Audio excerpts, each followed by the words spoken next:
You have been taught to chase money, to work harder, to struggle longer, to fight for every dollar as if it were running from you. But I tell you tonight, money is not something you chase. It is something you attract by the law of your own thought. The reason wealth feels distant is because your mind has been trained to see lack.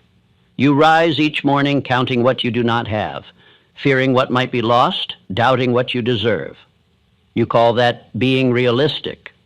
But realism has built more poverty than war ever could. If you understood the true nature of money, you would know it is a servant, not a master.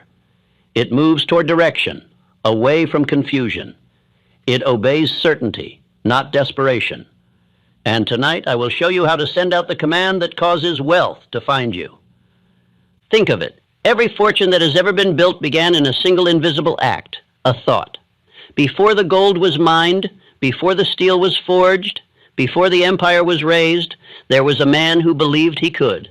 His belief drew ideas, allies, and opportunity to him as iron is drawn to a magnet. You possess that same power. But until now, your mind has scattered its energy between worry, comparison, and fear.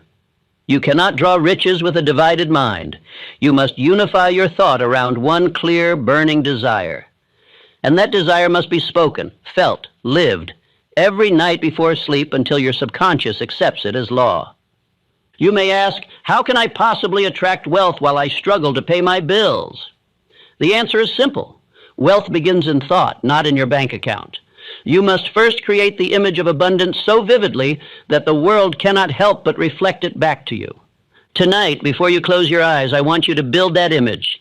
Picture the life you are destined to live, not the life you endure now, but the one that matches your faith. See yourself living with ease, giving freely, walking without fear.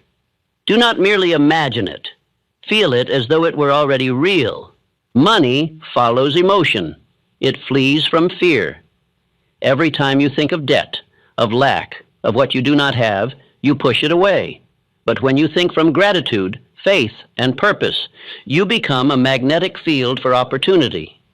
Ideas begin to appear. People begin to appear. Circumstances bend in your favor. You will say, that sounds like magic. It is not magic. It is law. Just as the seed responds to soil and sunlight, your life responds to thought and faith. You cannot plant weeds of doubt and expect a harvest of abundance. You must sow only the thoughts you wish to see made flesh. Do this tonight. Write down your definite chief aim in wealth. Not a wish, not a vague hope, but a command. Write it as though it were already true. I am living